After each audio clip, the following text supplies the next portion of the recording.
Hello everybody, CW here. I got another little project. I got one of my old 870 Expresses here on the bench. And this is well, for lack of a better term, home defense. Just a fun shotgun that I've had since the Expresses first came out. This is one of the first Expresses that came out in the late 80s, mid late 80s. I bought this one day.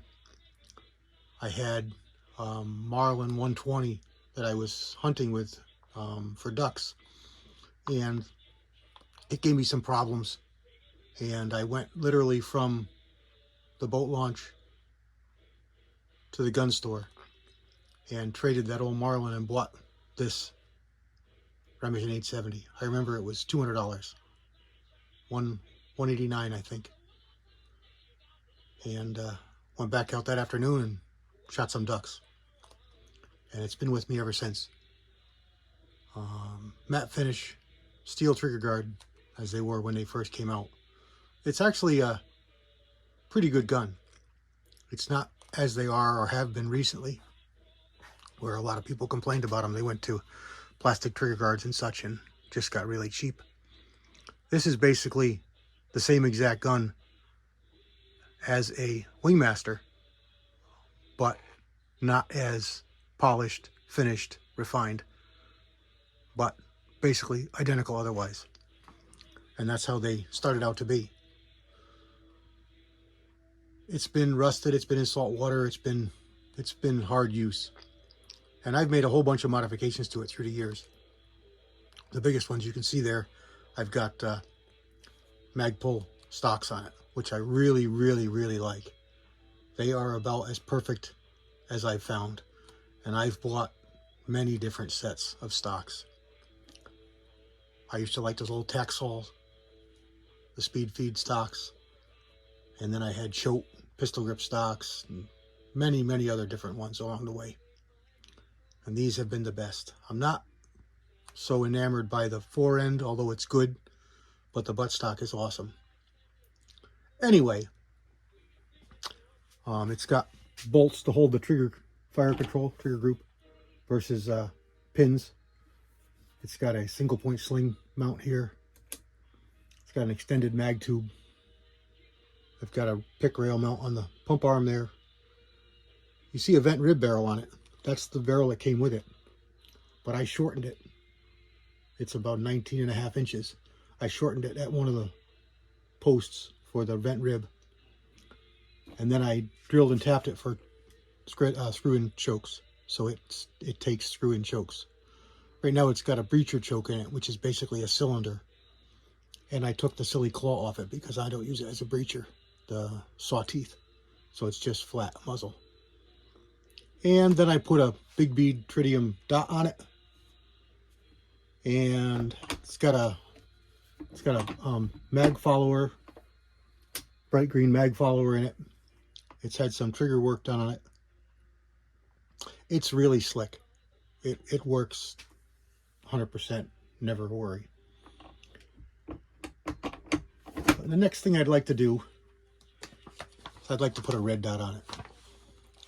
Now there's a couple really good red dots out there, mounts that go right on the rib, and I had one that was made by Millet that was basically just rings, and they clamped on the sides. They cut into the rib from the sides. You can, if maybe I can zoom in here a little bit and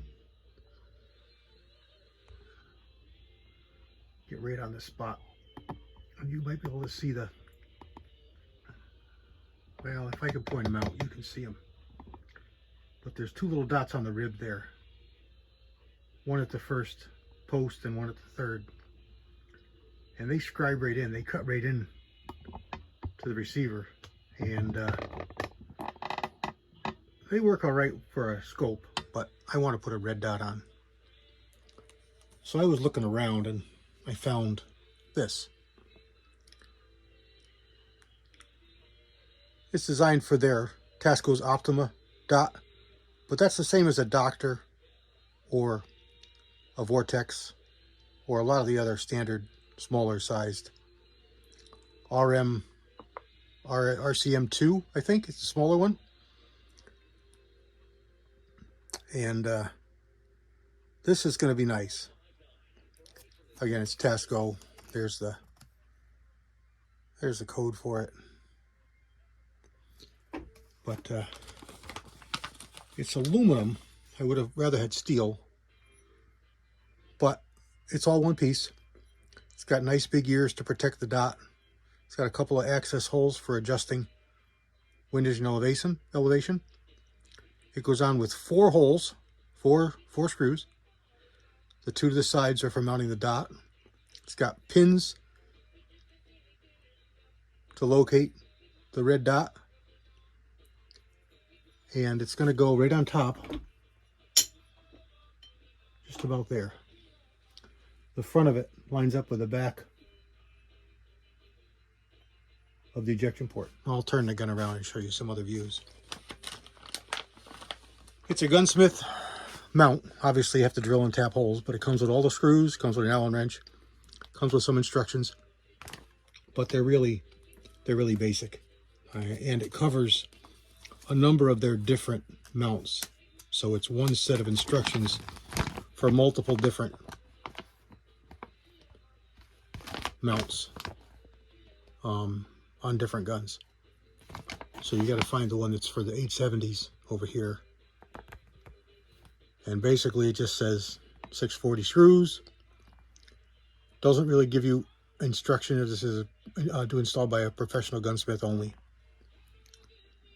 And to be sure that the length of your screws do not exceed or impede the bolt going back and forth when you're done. So we're going to go through this. I don't think I can show you everything. I'm going to show you as much as I think that I can. And let's get to it. We're already 7 minutes in, like typical long video that I make. I talk to you a lot. So let me tear this down off screen. I got to take it all apart. I'll probably leave the butt on it, but we'll see. I got to take the fire control out, take the barrel off. We'll see. We'll see how far I got to tear it down. I'd rather not go all the way to the receiver. You know, take the magazine tube off and everything, but we'll see what I have to do. I think I can do it without doing all that, but we'll see. I'll bring you back when that's all ready. Okay, got it all apart. I didn't have to take the buttstock off. I didn't bother to pull the mag tube off. Here we are. I've got the first hole indicated. I struck it with a prick punch. We're going to drill and tap the first hole, 640. Then we're going to put the screw in it. Then we're going to indicate off the other holes. So we're going to get the first one in, finished, screw the sight down, or the base down, and then do the next 3. Okay? Drill a hole next. Stand by. All right, all the way through. Now, without moving anything, we're going to get set up to tap it. Get all our debris out of the way. We're just going to take the drill out. We're going to put a centering pin in. The centering pin is going to line up with the back of the tap so that everything is held straight. Stand by while I get it set up. All right, here's the setup. We got the quill, we got the center pin in there. We got the quill lined up, pulled down, and locked. So it's producing some downward pressure, which is, you know, a variable. We can adjust it by pushing on the arm. We're going to get some lubrication on the tap with the hole.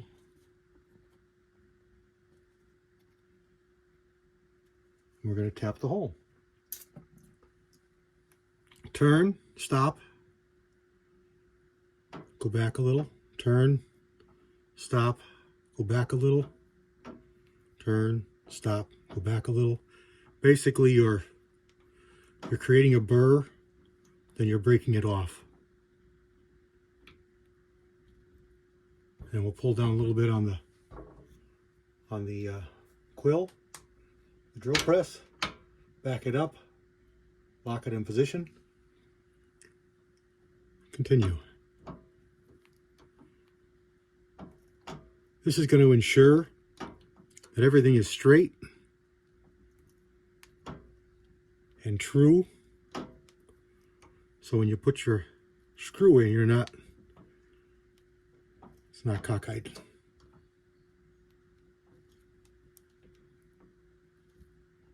See, I've got a little problem here. Let me adjust my quill. All right.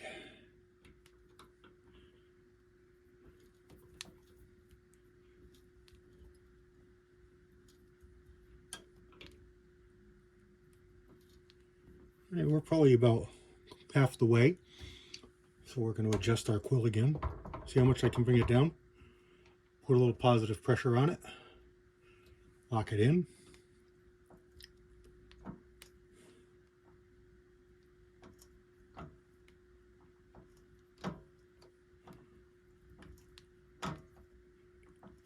Very simple to do. Drilling and tapping is not hard.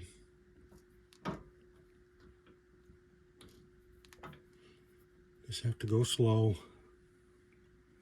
There's plenty of lube.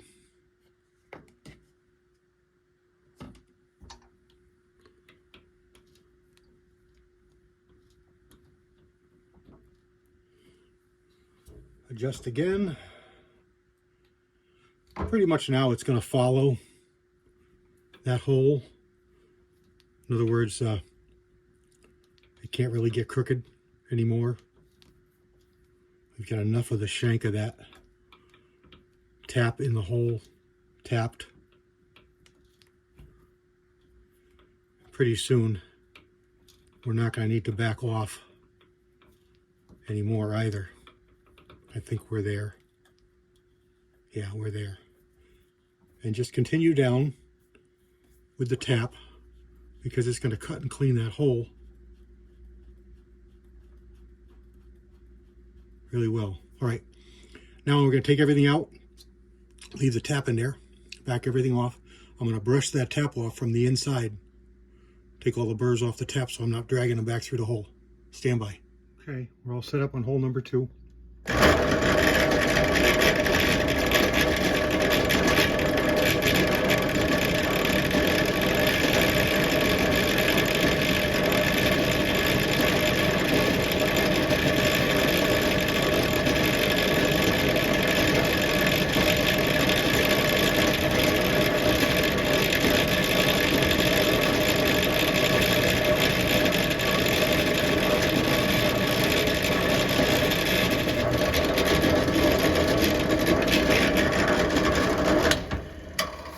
Go. Set up as before. We didn't move anything. Didn't move the gun, the mount, nothing. Go in a couple times till you started cutting.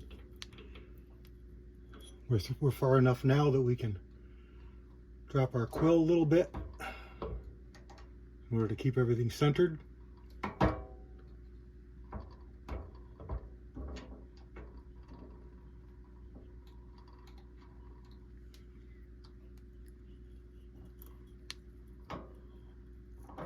I can't tell you it's a quarter turn. It's just a few degrees and then back. If you go too far, you'll raise too big of a chip and you may not be able to break it off, and you could break your tap. So the amount that you go to cut is going to be dependent on the size of your tap that you're using. Smaller taps are not as durable as larger taps.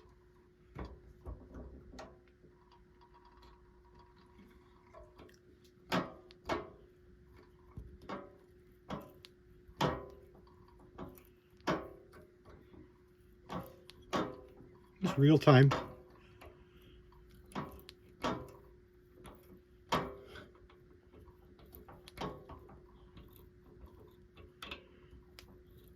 It'll be a longer video. I'll only show this once and I'll go through it really quick for all the rest of them because they're all identical. Okay, enough that we're gonna do the quill again.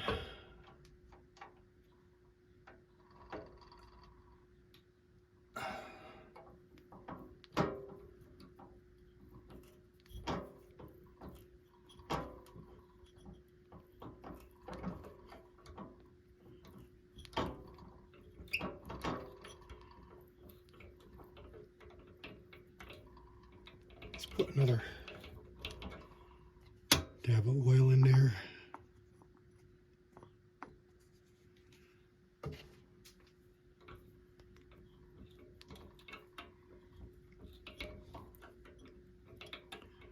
Here we go, we're far enough now. I'll chase it all the way down. It's getting nice and easy. Nice and straight. All the way down. All right, I'm gonna do the same thing. I'm gonna pull you off camera and I'm going to brush off the tip of that tap and then extract it and put the screw in. There's 2 of our 4 holes. Let's do the last 2.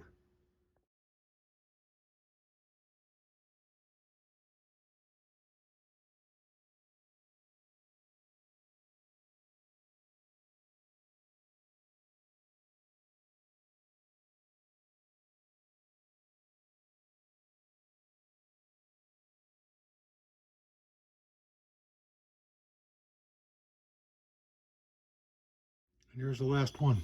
All done. We take it out, finish up the video. Stand by. I started reassembly and I wanted to show you the holes on the inside. All the screws are shy of the bottom of the hole, so nothing is hanging off inside. It's good looking on top. All 4 screws right down the center line of the gun. Perfectly centered. Should be nice. Now we've just got to decide on what we're going to use for a dot to put on here. Let me get it put all back together. Stand by. All right, here we go. All finished, all put back together. Boy, I'll tell you, this little pin right here wouldn't go back in. I struggle with it. Of course, I'm trying to juggle, and it wouldn't go in. So I pulled out my drift pin from the other side, slid it in, just nice as can be. Tap, tap, tap with my palm. Pop, out goes the pin. Now it's got a big head screw on it. It's about 1.5 inches long, and it's, 3/16 around. Do you know that it disappeared when it hit the floor? There's nothing on this floor. There's a rubber mat I'm standing on, and it's concrete, painted concrete. It's gone. It has disappeared. The other video I made, I laughed, or some guys laughed in the side chat about the gremlins I talked about. The little buggers that live under the benches and run out and snag parts and snag brass and run off. Well, one of them little bastards got my bolt, my pin. It's gone. I don't know if you guys know or you paid attention, but I had a knee replaced. So I cannot kneel on that knee ever again. So it's very difficult for me to get down on the ground to look for things. I looked, got a flashlight. I spent 15 minutes here between the last 2 takes of the comments here, video here. It's gone. I can't believe it. Luckily, I have spare parts, and I had another pin. But it's not the safety pin that was in there with the heads on it so you can't back it out, which I wanted in there, which make it, more durable, more foolproof, because the pin can never walk out. I can't believe it. It's gone. Well, doesn't matter. It's done now, so little bastards can have it. There we go. That's how I drill and tap. I know there's a machinist watching that are cringing, shaking their heads. But, drilling through the holes assures that everything lines up. As long as you're careful, you don't screw anything up, everything works fine. So there you go. God bless everybody. CW out.